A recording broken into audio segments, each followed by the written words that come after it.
All right, let's be honest, if you told me a year ago that I'd end up fighting for custody of a kid I didn't even know existed, standing in a stranger's kitchen, and arguing with a military captain about whose life was the bigger mess, I'd have laughed you out of the room.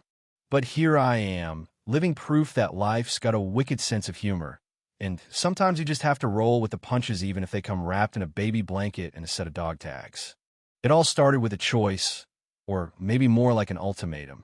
Harry, the captain with that aggravatingly confident smirk, looked me right in the eyes and said, "Allison, make a choice. Either I take my son home now, or I move in with you so I can be with him every day." You ever have one of those moments where your brain just freezes? That was me. I mean, what do you say to that? Especially when your history with this man started with a desperate split-second decision in the middle of a crowded mall. Let me back up a sec. I've been heavily pregnant, waddling through the mall like a duck on roller skates when I saw my ex, Kendrick, the kind of guy who could ruin your whole year with a single look. Panic set in. My heart was hammering, my thoughts spinning, and then, as if the universe threw me a lifeline, there was Harry standing there in his crisp military uniform, looking every bit the American hero. Something in me just snapped. I marched up, grabbed his arm, and blurted, "Pretend to be my husband. Please. Just 5 minutes." The man barely had time to protest before I dragged him into my mess. Fast forward 30 seconds, and Kendrick was right in front of us, smug as ever. He didn't buy the act for a second, call me out on every lie, then challenge me to prove Harry and I were a real couple with a kiss, right there in front of everyone.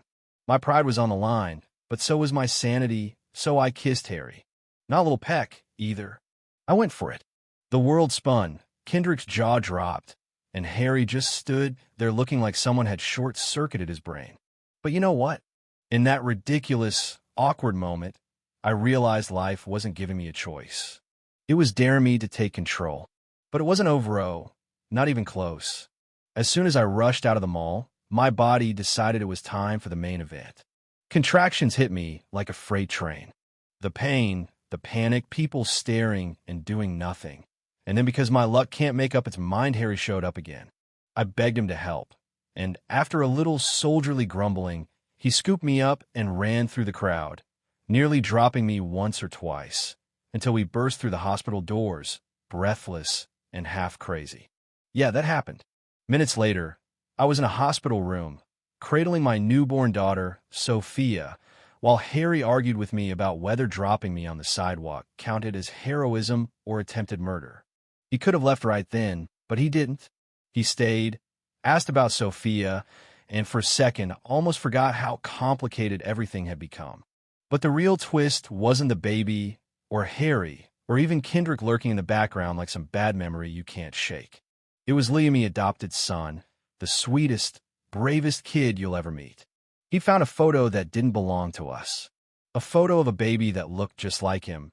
Same necklace, same everything. And when a stranger Harry, of all people, walked into our diner and saw the photo, something changed in his eyes. Suddenly, the story wasn't just about me running from my past. It was about Louis and where he really came from. Harry wanted a DNA test. I wanted to scream. I'd raised Louis since I found him abandoned at a park, wrapped in a blanket with nothing but a necklace and a photograph. He was my enemy boy, my heart, my family. But I couldn't deny him the truth. When the results came, it was official. Louis was Harry's biological son. My world tilted on its axis. You know what's wild? Harry didn't threaten to take Louis away. He suggested co-parenting. I thought he was out of his mind. Who just moves into a stranger's house and tries to play dad? But day after day, he made himself at home, fixed the leaky faucet, made Sophia giggle, told stories that made Louis look at him with those big, hopeful eyes. He became part of our lives, messy, loud, frustrating, and somehow exactly what we needed. There were tense moments, sure, like the night the power went out and this grown man, this military captain, was terrified of the dark. He ended up in my room, shaking like a kid. I let him hold me just for a second, and suddenly everything softened. He kissed me, out of nowhere, soft, unsure but real. I didn't know what it meant, and I tried to laugh it off, but it lingered in the back of my mind, twisting my heart in ways I hadn't felt in years. The day Harry told Louis the truth told him, "I'm your real dad," Louis just smiled, like he'd been waiting for it. Said, "Of course you are. You've always been nice to me." I don't know who cried more, Harry or me. Maybe both of us. We drove to the park where I'd found Louis, stood there together, and faced the past like a family. But not every secret stays buried. One night, after the kids were asleep, Harry asked about Sophia's father. I couldn't lie. I told him the truth, how I'd been assaulted, how the man responsible was in prison, how I chose to keep Sophia and raise her with every ounce of love I had left. Harry held my hand, told me I wasn't broken, that I was the strongest woman he'd ever known.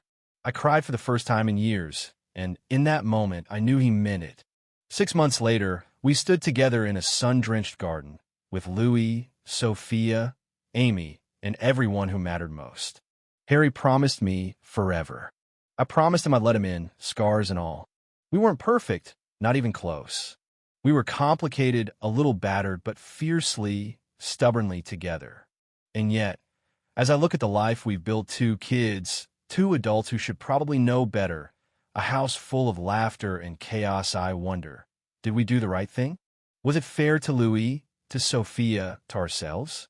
Or did we just survive stubbornly, because that's what families do? You tell me.